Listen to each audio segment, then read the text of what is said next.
إن الحمد لله نحمده ونستعينه ونستغفره ونعوذ بالله من شرور أنفسنا ومن سيئات أعمالنا من يهده الله فلا مضل له ومن يضلل فلا هادي له وأشهد أن لا إله إلا الله وأشهد أن محمدا عبده ورسوله أرسله بالحق بشيرا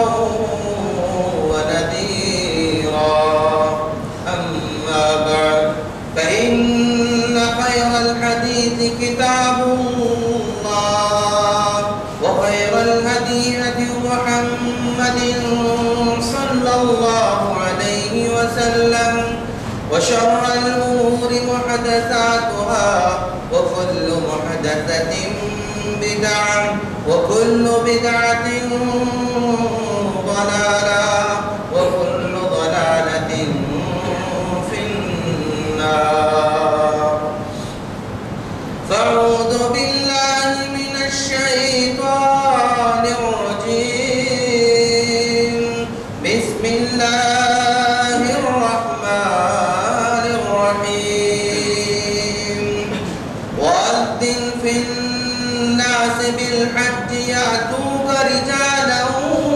وعلى كل ضامر يأتين من كل فج عميق وعن أبي هريرة رضي الله تعالى عنه قال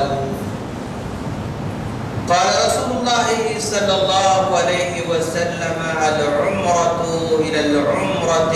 كفارة لما بينهما والحج المبرور ليس له جزاء إلا الجنة رواه البخاري ومسلم محترم بزرگوں نوجوان دوستوں مائیں بہنوں اور میرے چھوٹے بھائیوں ہر قسم کی حمد و ثنا اسی اللہ رب العالمین کے لائق اور زیبا ہے جو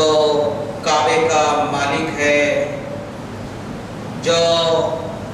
میدان بدر کا مالک ہے جو منی کا مالک ہے مزدلفہ کا مالک ہے عرفات کا مالک ہے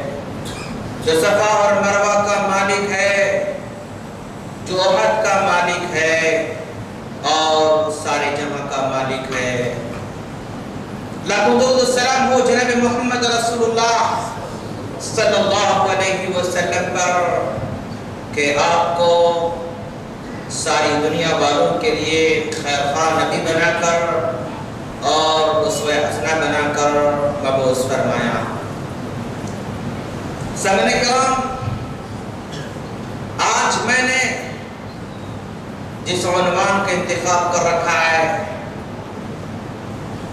میرا عنوان ہے حج ہمیں کیا سکھاتا ہے میں نے اس عنوان کا انتخاب اس لیے کیا ہے کہ اے پی اور تلنگانہ سے تقریباً 6126 حاجیوں کا انتخاب عمل میں آ چکا ہے حج کمیٹی کے ذریعے اور ان 6126 میں سے 495 حاجیوں نے اپنے سفر کو منسوخ کیا ہے کسی وجہ سے اس طرح لگ بھگ 5631 حاجی انشاءاللہ اے پی اور تلنگانہ سے روانہ ہونے کے لیے تیاری کر رہے ہیں اور ان میں سے 5208 حاجی حیدرآباد سے جائیں گے 4756 حاجیوں کا وقت اور ڈیٹ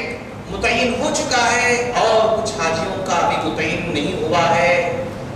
14 سپٹمبر سے لے کر 22 سپٹمبر تک یہ حاجی اللہ تبارک و تعالیٰ کے مہمان بن کر جا رہے ہیں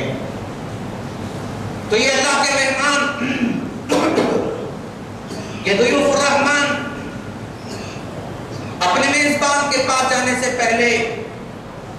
تربیت حاصل کر رہے ہیں، احکامات معلوم کر رہے ہیں، مسائل سے بھی واقف ہو رہے ہیں، باریکیوں سے واقف ہو رہے ہیں، تو میں نے مناسب سمجھا کہ ایک حاجی حج کو جاتا ہے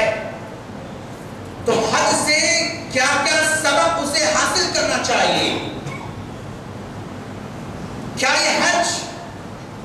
جسٹ ایک ریلیجن پکنک تو نہیں ہے، کہیں مذہبی پکنک تو نہیں ہے،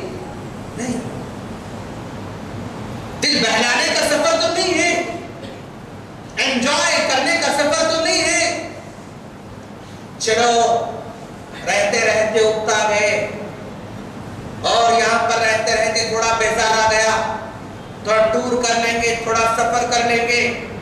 آب و ہوا بدل جائے گی، زمین بدل جائے گا، زماں بدل جائے گا اور ماحول بدل جائے گا تو ذرا فریش ہو جائیں گے. یہ نیت بھی حاجیوں کے پیش نظر نہیں ہے اور نہیں ہونا چاہیے. دوستو یہ حج کو تو جا رہے ہیں، حاجی جب یہ نکلتا ہے تو بہت سارے سبق وہ حاصل تو کر لیتا ہے، لیکن وہ جانے سے پہلے اگر ہم اس سے کہیں تم یہاں پر جا رہے ہو، یہاں ان چیزوں کو ذرا یاد کر لینا، تو اس مقام پر جا رہے ہو، اس مقام پر اس واقعے کا ذرا تذکرہ تو کر لینا، اس حالت میں جا رہے ہو، یہ حالت تمہیں اس طرح کے اسباق یاد دلانے والی ہے، ذرا سا ایڈوانس پر آئیڈیاز دے دیں گے تو اور حاجیوں کو آسانی ہو جائے. اسی نقطہ نظر سے میں نے اس عنوان کو انتخاب کر رکھا ہے. دوستو حاجی تو وہی ہوں گے جن پر اللہ تبارک و تعالیٰ نے اس سال بلا لیا ہے، اور کوشش کرنے کے باوجود ہی اگر کوئی نہیں جا سکا، کسی کا ٹکٹ نہیں بن سکا، کسی کا ویزا نہیں بن سکا، کسی کا پاسپورٹ نہیں بن سکا، تو اس کا واضح مطلب یہی ہے کہ اللہ تبارک و تعالیٰ ابھی اس کو نہیں بلا رہا ہے. ممکن ہے کچھ وقت کے بعد بلا لے، ممکن ہے کچھ سالوں کے بعد بلا لے، ممکن ہے کسی اور جائے وقت میں اس کو بلا لے. امید تو رکھنا چاہیے ہر مومن بندے کو. اس سال اگر میں نہیں جا سکا، اس مشکلات کا سامنا کرنا پڑا، تو آئندہ اللہ تبارک و تعالیٰ سے دعا ہے کہ باری تعالیٰ ہمیں بھی ان تیرے مہمانوں کے ساتھ سفر کرنے کی توفیق عطا فرما، باری تعالیٰ ہمیں بھی تیری میزبانی سے استفادہ کرنے کی توفیق عطا فرما. سامعین کرام، حج حضرت ابراہیم علیہ السلام سے اللہ تبارک و تعالیٰ نے کہا تو وَأَذِّن فِي النَّاسِ فِي الْحَجِّ، ابراہیم جاؤ لوگوں کے درمیان حج کا اعلان کرو. کہاں ابراہیم علیہ السلام؟ ارے وہ تو ایسے سنگلا کے ایریے میں ہے جہاں پر کوئی آس پاس رہنے والے بشر نہیں ہیں، آس پاس رہنے والا کوئی بنی آدم نہیں ہے. اس علاقے میں اللہ تبارک و تعالیٰ حکم دے رہا ہے جاؤ حج کا اعلان کر دو. ابراہیم علیہ السلام نے کہا پروردگارا یہاں پہ اعلان کرو تو میری آواز کو کون سننے والا ہے سوائے چند درختوں کے، سوائے چند سوائے چند کیا پتھروں کے اور کچھ ریگستان کے کنکر کے علاوہ اور میری کون آواز سن سکتا ہے. تو مفسرین کے کہنے کے مطابق اللہ تبارک و تعالیٰ نے حکم دے دیا قیامت تک وہی حج کریں گے جن کو اللہ تبارک و تعالیٰ نے حضرت ابراہیم علیہ السلام کی آواز ان کی روحوں تک پہنچا دیا تھا، تو بس وہی حج کریں گے. اور اللہ کے رسول صلی اللہ علیہ وسلم نے فرمایا العمرۃ الی العمرۃ کفارۃ لما بینہما، ایک عمرہ کرتا ہے اور پھر دوبارہ اور ایک عمرہ کرتا ہے تو اس درمیان کے سارے گناہوں کو اللہ تعالیٰ معاف کر دیتا ہے. والحج المبرور، اور حج مبرور لیس لہ جزاء الا الجنہ، اس کا بدلہ تو جنتی ہی ہو سکتا ہے اور اس کے علاوہ اور کوئی بدلہ معمولی نہیں ہو سکتا ہے. سامعین کرام، آپ دیکھیں کہ چند دنوں کے اندر ماشاءاللہ ان حاجیوں کو احرام کی حالت میں آپ دیکھیں گے تو سفید سفید کپڑوں میں ملبوس حاجی نکلتے ہوئے آپ لوگوں کو نظر آئیں گے. میڈیا کوریج آپ دیکھیں گے اور الیکٹرانک میڈیا میں ان کے سفروں کو دیکھیں گے اور پرنٹ میڈیا میں ان کے سفروں کی رودات کو آپ پڑھنے جا رہے ہیں۔ دوستو ان حاجیوں کو ذرا دیکھو آپ، یہ دو کپڑے پہن کر جو ہے روانہ دوانہ ہو رہے ہیں، تو یہ دو کپڑے انسان کو سفر آخرت کی یاد دہانی کرانے والے ہیں۔ تم دنیا سے جاتے ہو، تمہیں 3 کپڑوں میں جو ہے لپیٹا جاتا ہے، اگر کوئی خاتون ہے تو 5 کپڑوں میں اس کو لپیٹا جاتا ہے۔ ان 3 کپڑوں میں سلا ہوا کپڑا کوئی نہیں ہوتا، ان 3 کپڑوں میں تمہارے جسم سے اور کپڑا نہیں ہوتا۔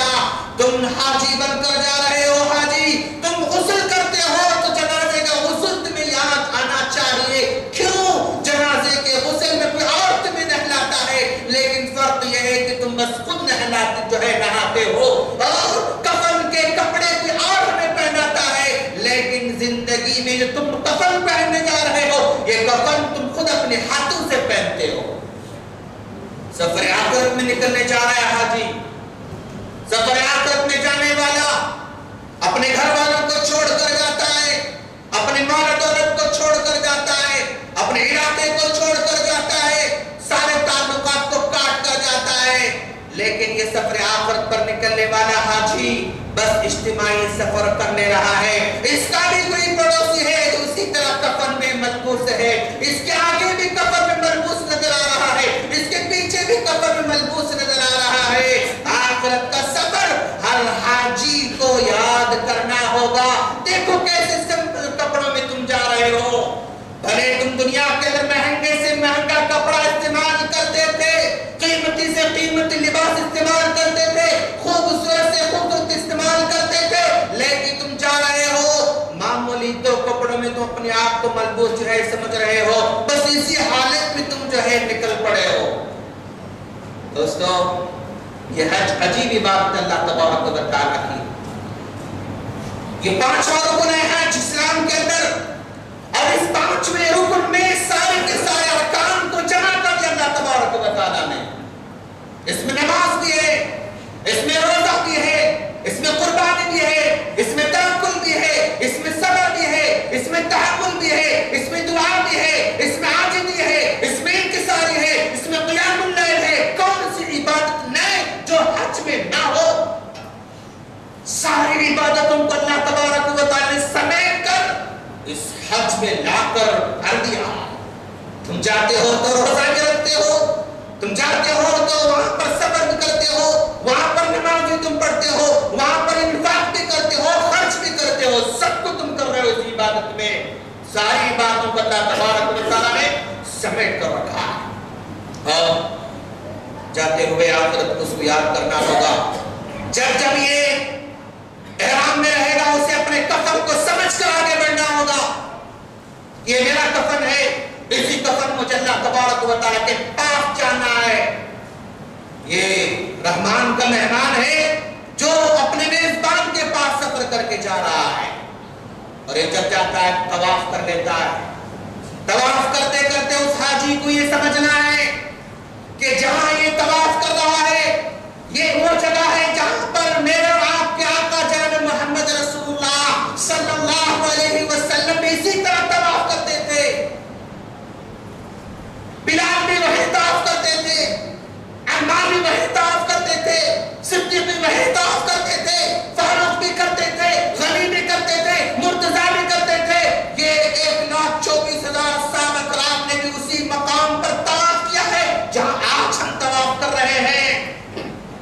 وہی طواف کی جگہ ہے جہاں پر اللہ کے رسول صلی اللہ علیہ وسلم سجدے کی حالت میں تھے۔ دشمن لا کر جائے اونٹ کی اوجڑی آپ کے پیٹھ پر لا کر ڈال دیتا ہے،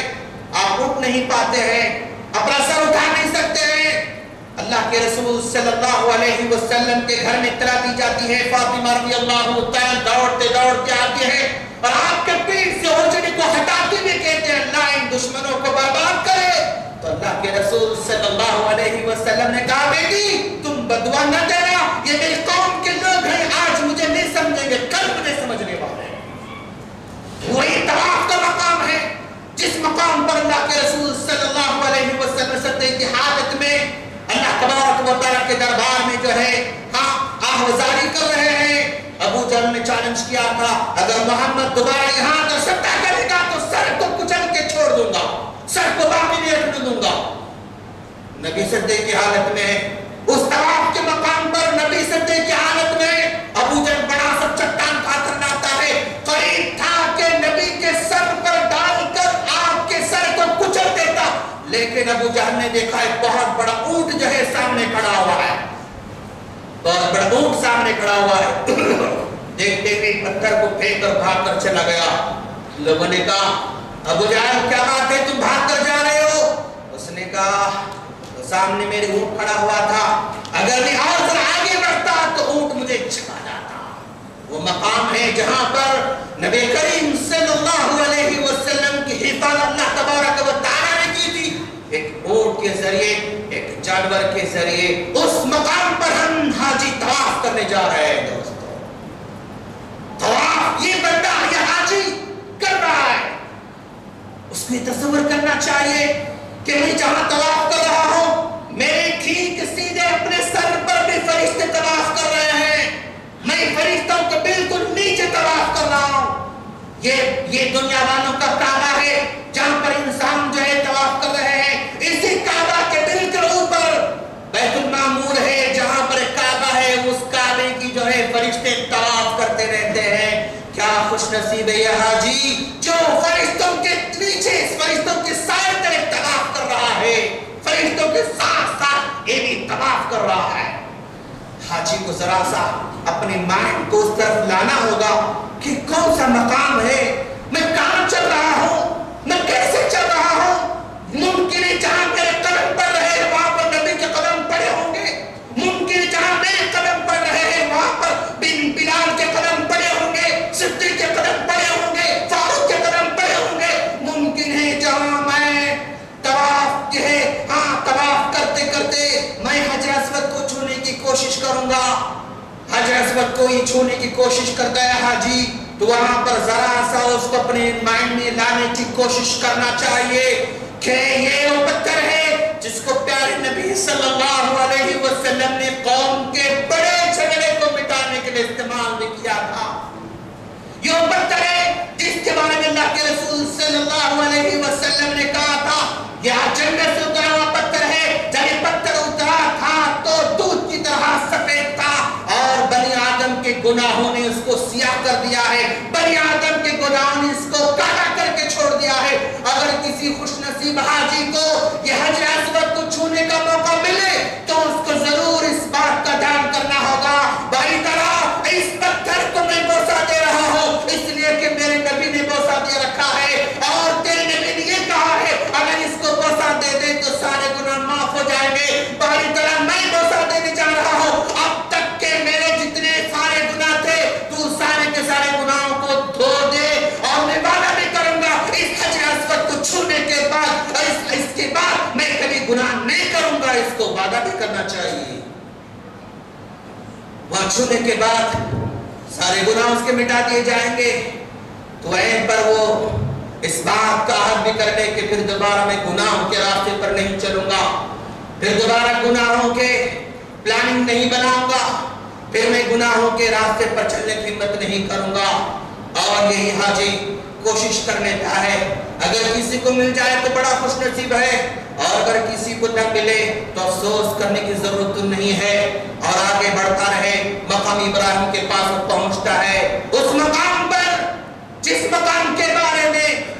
اللہ تبارک و تعالی نے کہا فَاتَّخِذُوا مَقَامَ إِبْرَاهِيمَ مُصَلًّى، اس مقام کو دیکھو جہاں پر ابراہیم علیہ السلام کے قدموں کے نشان والا پتھر رکھا گیا ہے۔ عجیب پتھر تھا یار، ابراہیم علیہ السلام اس پتھر پر کھڑے ہو کر کعبۃ اللہ کی تعمیر کر رہے ہیں، اسماعیل نیچے سے پتھر اٹھا کر اپنے باپ کو دے رہے ہیں، اور یہ باپ اپنے ہاتھوں میں پتھر لے کر کعبۃ اللہ کی دیوار پر رکھ رہا ہے۔ دیوار جیسے اوپر جا رہی ہے یہ پتھر بھی ایسے اوپر جا رہا ہے، اور ادھر مکمل ہو جاتی ہے دیوار، پتھر خود بخود جو ہے ابراہیم کو لے کر آگے بڑھ رہا ہے، ابراہیم کو پتھر لے کر آگے بڑھتا ہے۔ جہاں پھر دیوار نیچے سے بنانا ہے تو پتھر نیچے آتا ہے، دیوار جیسے اوپر جاتی ہے تو پتھر اوپر لے کر جاتا ہے۔